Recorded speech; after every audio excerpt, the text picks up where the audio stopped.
வணக்கம். என்னை பார்க்கக்கூடிய பல இசை ரசிகர்கள் கேட்கக்கூடிய கேள்வி என்ன அப்படின்னா, ஏங்க கேவி மகாதேவன் அவ்வளவு பாடல்கள் பண்ணியிருக்காரு. எல்லாமே வெற்றி பெற்ற பாடல்கள். ஆனா, திட்டமிட்டே கேவி மகாதேவன் மறைக்கப்படுறாரா? ஏன் அவர பத்தி பெருசா பேசுறதில்ல? ஒருவேளை ஒரு காலம்னு சொல்றப்ப, ஒண்ணு எம்.எஸ். விஸ்வநாதன் காலம் அப்படிங்கிறாங்க, இளையராஜா காலம் அப்படிங்கிறாங்க, ஏ.ஆர். ரஹ்மான் காலம் அப்படின்னு சொல்றாங்க. ஆனா, கேவி மகாதேவன் காலம்னு யாரும் சொல்றதே இல்லையே! அப்ப வேணும்னே மறைக்கிறாங்களா? அப்படின்னு கேட்டாங்க. அவங்களுக்காக தான் இந்த பதிவு.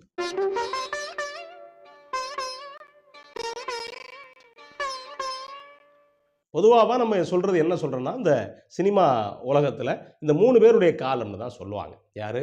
மெல்லிசை மன்னர் எம்.எஸ். விஸ்வநாதன், இசைஞானி இளையராஜா, இன்னொன்னு இசைப்பியல் ஏ.ஆர். ரஹ்மான். ஆனா, இவங்களுக்கு முன்னாடி 2 பேர் இருந்தாங்க. யாருன்னா, ஒண்ணு ஜி. ராமநாதன், இன்னொருத்தரு கே.வி. மகாதேவன். இந்த 2 பேரும் தான் தமிழ் சினிமாவுடைய இசை அடையாளத்த மாத்துனவங்க. அதுக்கு முன்னாடி இசை எப்படி இருக்கும் அப்படின்னா, வாத்திய கோஷ்டி அப்படிம்பாங்க. அது என்ன வாத்திய கோஷ்டி அப்படின்னா, நிலைய கலைஞர்கள் அப்படின்னு பேரு. ஒரு சினிமா தயாரிப்பு கம்பெனியில அவங்க இருப்பாங்க. யாருடைய பேரும் போட மாட்டாங்க. அந்த கம்பெனி பேர போட்டு வாத்திய கோஷ்டி அப்படின்னு போடுவாங்க. அதுக்குள்ள கவனிச்சா அந்த வயலின், கிளார்னெட்டு, டோல் இந்த மாரி கருவிகள் தான் இருக்கும். பெரும்பாலும் வேற கருவிகள நீங்க எதிர்பார்க்கவே முடியாது. கிட்டத்தட்ட ஒரு நாடக வடிவத்தில தான் அந்த மாதிரி பாட்டு இருக்கும். அந்த மாதிரி வடிவத்த முதலா மாத்துனது யாரு அப்படின்னா, ஒண்ணு ஜி. ராமநாதன், இன்னொன்னு கே.வி. மகாதேவன். தேவகானமா என் கலைக்குந்த திருநாடு சமமாகுமா. இந்த 2 பேரும் தான் சினிமாவுக்கான இசை வடிவத்தை ஒரு பக்கம் மாத்தி விட்டாங்க. இப்போ அப்படிப்பட்ட கே.வி. மகாதேவன் கிருஷ்ணங்கோயில்ல பிறந்தவர். கிருஷ்ணங்கோயில் எங்க அப்படின்னா, நாகர்கோயில் நகரத்துக்குள்ளே இருக்கு. அந்த கிருஷ்ணங்கோயில் வெங்கடாச்சல பாகவதர் மகன் தான் கே.வி. மகாதேவன். கே.வி. மகாதேவனை பொறுத்த வரைக்கும் ஒரு இசை குடும்பத்தில் பிறந்தவர், முறையா இசை கற்றுக்கிட்டவர், முறையா தமிழும் கற்றுக்கிட்டவர். கற்றுக்கிட்டு தன்னுடைய 24 வயசுல சினிமாவுக்குள்ள அடி எடுத்து வச்சுட்டார். இப்போ வர்றவங்களாம் எப்படி வர்றாங்க? எல்லாருமே டிவியில இருந்து அதுக்கு பிறகு சினிமாவுக்குள்ள வர்றாங்க. இப்போ யூடியூப்ல இருந்து சினிமாவுக்குள்ள வர்றாங்க. ஆனா இவர் எதுல இருந்து சினிமாவுக்குள்ள வந்தார் அப்படின்னா, அந்த காலத்துல all India radio. All India ரேடியோவில் இருந்து அதுக்கு பிறகு சினிமாவுக்குள்ள வர்றாரு. சரி, சினிமாவுக்குள்ள நேரடியா ஒரு இசையமைப்பாளரா வந்துட்டாரா அப்படின்னா இல்ல. இவர் வாத்திய கோஷ்டியில தான் இருக்காரு. குறிப்பா மாடர்ன் தியேட்டர்ஸ் உடைய வாத்திய கோஷ்டியில இருக்காரு. வயலின் வாசிக்கக்கூடியவர். அப்படி வயலின் வாசிக்கக்கூடிய நேரத்தில் தான் மெல்லிசை மன்னர் எம்.எஸ். விஸ்வநாதன் திரை இசை திலகம் கே.வி. மகாதேவனை வந்து பார்க்குறாரு. அப்போ அவர் சொல்றாரு, இங்க வேண்டாம், நீ ஜூபிட்டருக்கு போ, அங்க ஆள் தேவைப்படும் அப்படின்னு சொல்லிட்டு இவரை மடைமாற்றி அங்க அனுப்பி விடுறாரு. இங்க இப்படியே இருந்தவர் கொஞ்சமா வளர்ந்து அதுக்கு பிறகு இசையமைப்பாளர் ஆகிறாரு. அது மட்டும் இல்ல, மனோன்மணி அப்படிங்கிற படத்துல 1942ல அப்பவே ஒரு படத்துல ஒரு பாடல் பண்றாரு. அந்த பாட்டு சூப்பர் டூப்பர் ஹிட். அதுக்கு பிறகு கிட்டத்தட்ட அவர் இருந்த காலம் வரைக்கும் அவர் எந்த ஒரு பாட்டு பண்ணாலும் அந்த பாட்டு கிட்டத்தட்ட 99% பாடல்கள் ஹிட் ஆயிரும்னு வச்சுக்கங்களேன். அந்த மாதிரி பாடல்கள் பண்ணக்கூடியவர். அவருக்குள்ள ஒரு சிறப்பு இருக்கு. இவருக்குள்ள சிறப்பு என்ன அப்படின்னா, முன்னாடி கர்நாடக சங்கீதம் அப்படிங்கிறது எப்படி இருக்கு அப்படின்னா, மேட்டுக்குடியை சேர்ந்தவங்க அந்த தொடைய தட்டி அச்சரம் போட்டு அப்படி ரசிச்சு கண்ணை மூடி கேட்பாங்க. அப்போ கர்நாடக சங்கீதத்தை எளிய மக்களும் உணர்றது மாதிரி முதல்ல மெட்டமைச்சார். அந்த கருவிகள் எல்லா மக்களும் புரிகிறது மாதிரி இசை நுணுக்கங்களோட இசையமைச்சார். அதனால் நீ ஆரம்பத்தில் கேட்டிங்கன்னா, ராஜராஜன் படத்தில் ஒரு பாட்டு வரும், நிலவோடு வான்முகில் விளையாடுதே அந்த நிலை கண்டு எனதுள்ளம் நிலைமாறுதே அப்படிங்கிற ஒரு பாட்டு.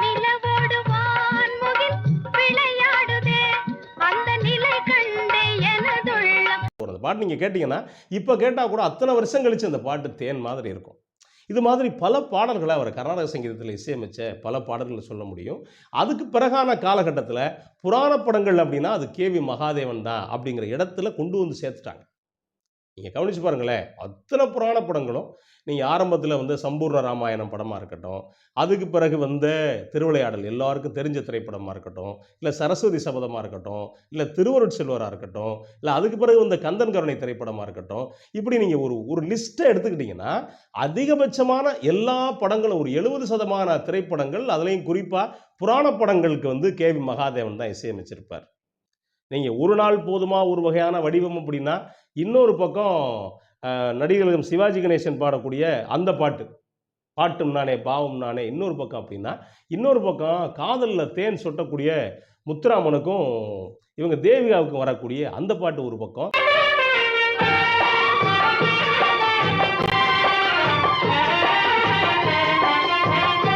இதை தாண்டி ஒவ்வொரு பாட்டையும் ஒவ்வொரு வடிவத்தில் போட்டிருப்பாரு. இதுக்குள்ள இன்னொரு பாட்டு ஒரு வச்சு அப்படியே கிராமத்து மெட்டு வடிவத்தில் ஒரு பாட்டு போட்டிருப்பாரு. பார்த்தா பசுமரம், படுத்து விட்டா நெடுமரம் அப்படின்ட்டு.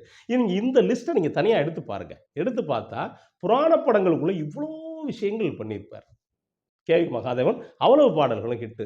சரி, அந்த காலகட்டத்தில் இப்படித்தான் சாதாரண மக்களை ஒரு மேட்டுக்குடி கேட்ட கர்நாடக சங்கீத பாடல்களை கேட்க வச்சார் அப்படின்னா, அதே நேரத்தில் இன்னொன்னும் பண்ணியிருப்பார். ரொம்ப நான் படிச்சாலு அப்படின்னு சொன்ன ஆட்களை கூப்பிட்டீங்க, வாப்பா கிராமிய பாட்டு இருக்கு அதை கேட்டுப்போ அப்படின்னு இருப்பார்.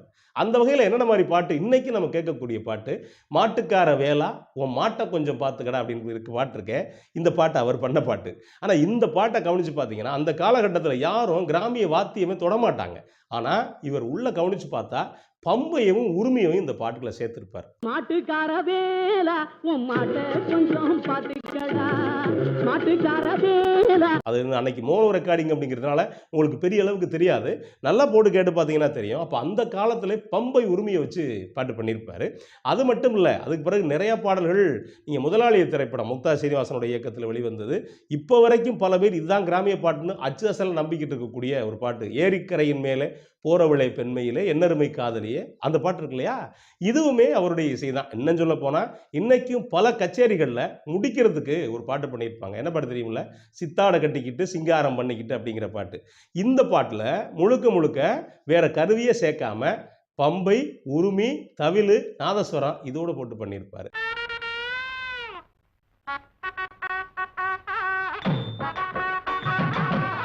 இப்போ அங்கே உள்ளவங்களை இப்படி ஒரு பாட்டை கேட்க வச்சாருன்னா, இங்கே உள்ளவங்களை அப்படி ஒரு பாட்டை கேட்க வச்சிருப்பாரு.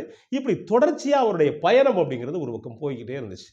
அது மட்டும் இல்லைங்க, அன்னைக்கு இருந்த மோஸ்ட் பாப்புலர், அதாவது பெரிய உச்சபட்ச நட்சத்திரங்களுக்கு பாதிக்கு மேலே படங்கள் பண்ணது இவர் தான். குறிப்பாக பல பேர் சொல்லிக்கிட்டு இருப்பாங்க இதெல்லாம் எம்.எஸ். விஸ்வநாதன் பாட்டு அப்படின்னு. அதெல்லாம் முழுக்க முழுக்க கவனித்து பார்த்தீங்கன்னா இவருடைய கேவி மகாதேவனுடைய பாட்டு. வசந்த மாளிகை முழுக்க முழுக்க அத்தனை பாடல்கள் கிட்டு அத்தனை அந்த படம் கேவி மகாதேவனுடைய இசையில் வெளிவந்தது.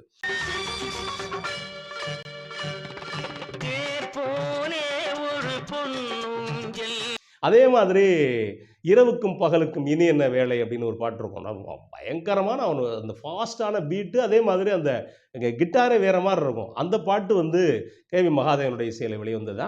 இருவர் உள்ளம் திரைப்படம் அத்தனை பாடல்கள் கிட்டு அது கேவி மகாதேவனுடைய இசையில் வெளிவந்ததா. இப்படி பல படங்கள் கவனித்து பார்த்தீங்கன்னா நடிகர் சிவாஜி கணேசனுக்கு அவருக்கு ஒரு லிஸ்ட் இருக்குது. அதே மாதிரி இன்னொரு பக்கம் கவனித்து பார்த்தீங்கன்னா எம்ஜிஆருக்கு ஒரு லிஸ்ட் இருக்குது. அதுவும் எம்ஜிஆரும் தேவரும் சேர்ந்த காம்பினேஷன் அப்படின்னா கண்டிப்பாக அதில் கேவி மகாதேவன் இருப்பார். நீங்கள் தாயை காத்த தனையன்லேருந்து தாயா தாரமாவிலேருந்து அதுக்கடுத்து பெரிய லிஸ்ட்டு உண்டு. அதுலேயும் குறிப்பாக வேட்டைக்காரன்லாம் நீங்கள் அந்த உன்னை அறிந்தால் நீ உன்னை அறிந்தால் அந்த கிட்டார் ஸ்ட்ரோக் வர்றப்ப அது ஒரு வடிவத்தில் இருக்குன்னு வச்சுக்கோங்களேன்.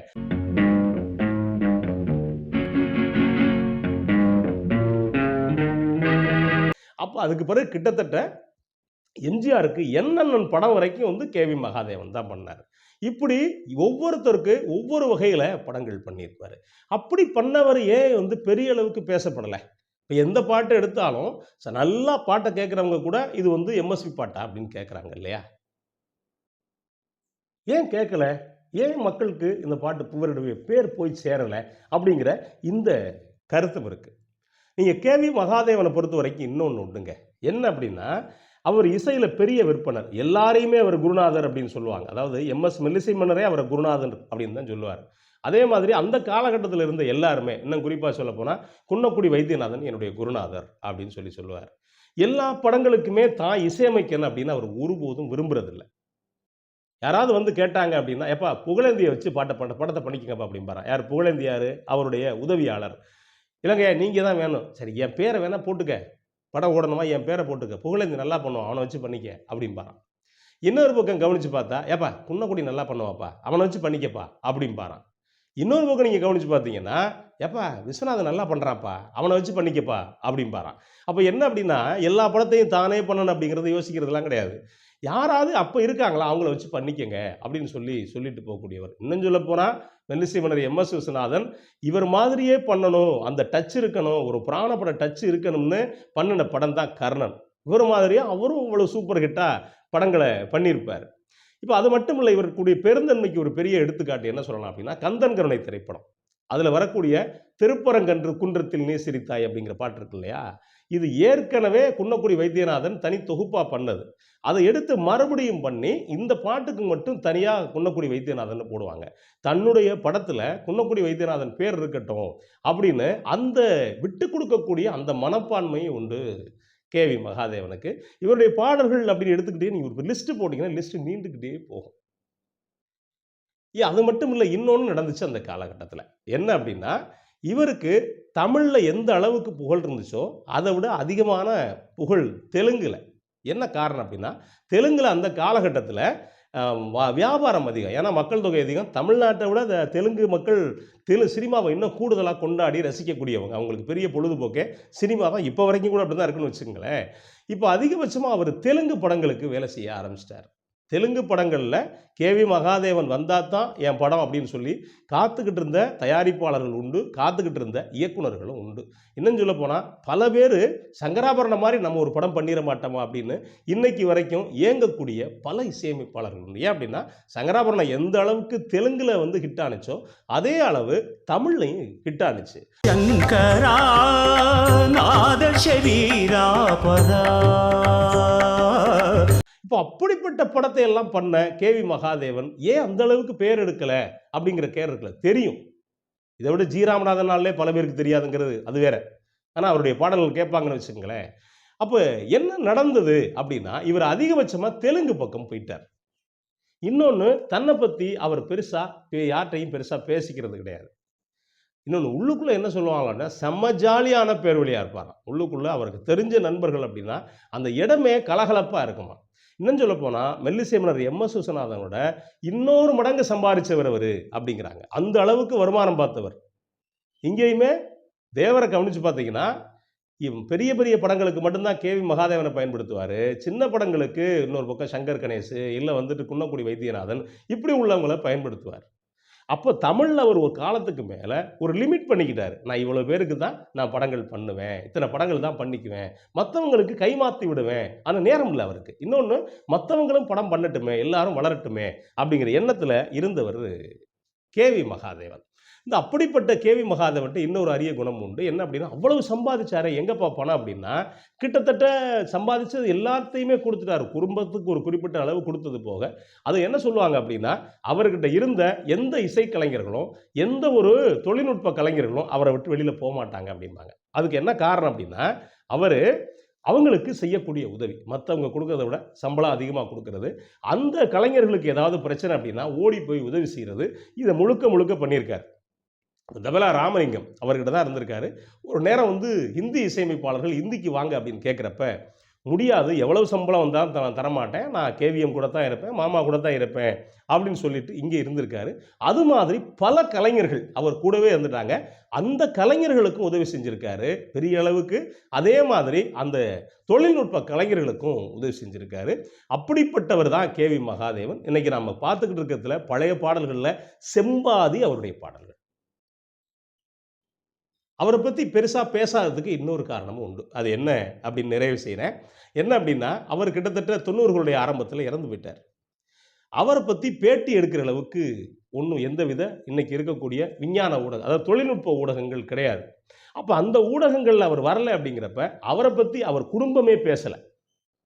இப்போ நிறையா பேர் என்ன பண்ணுவாங்கன்னா, ஒரு அமைப்பு ரீதியாக பேசுவாங்க. ஒன்றும் சினிமா கலைஞர்கள் கொண்டாடணும், அவங்களுக்கு அது நேரம் இருக்காது.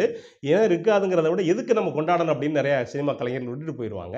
இன்னொன்று, பட்டுக்கோட்டையார் மாதிரி உள்ள உங்களை கொண்டாடுறதுக்கு ஒரு அமைப்பு இருக்குது, கண்ணதாசன் மாதிரி உள்ளவங்களை கொண்டாடுறதுக்கு ஒரு அமைப்பு இருக்குது. இன்னொன்று, ஒரு சில பேர் அவங்களே தனித்தனியாக அமைப்புகளை உருவாக்கிக்கிறாங்க. இல்லைன்னா குடும்பத்தினர் கொண்டாடுறாங்க. ஆனால் கேவி மகாதேவனை குடும்பத்தினர் கூட கொண்டாடலை, அவரை பற்றி பேசலை அப்படிங்கிறது ஒரு பக்கம் வருத்தம். இன்னொன்று, அவருமே எப்போவுமே அதை பற்றி விரும்புறதில்லை. என்னையை பற்றி பேச வேண்டியதில்லைப்பா, என்னுடைய கலையை பற்றி பேசினா போதும் அப்படின்னு தான் அடிக்கடி சொல்லுவாராம். அந்த வகையில் கவனித்து பார்த்தா அவர் தெலுங்குக்கு போனது ஒரு பக்கம், இன்னொரு பக்கம் அவர் அந்த கிட்டத்தட்ட 90களுடைய ஆரம்பத்தில் இறந்தது ஒரு பக்கம். இதையும் தாண்டி அவரை பற்றி நாம் பேசுகிறோமோ பேசலையோ, அவர் இசை நம்ம கூட எப்பவுமே இருந்துகிட்டு இருக்கோம். நன்றி, வணக்கம்.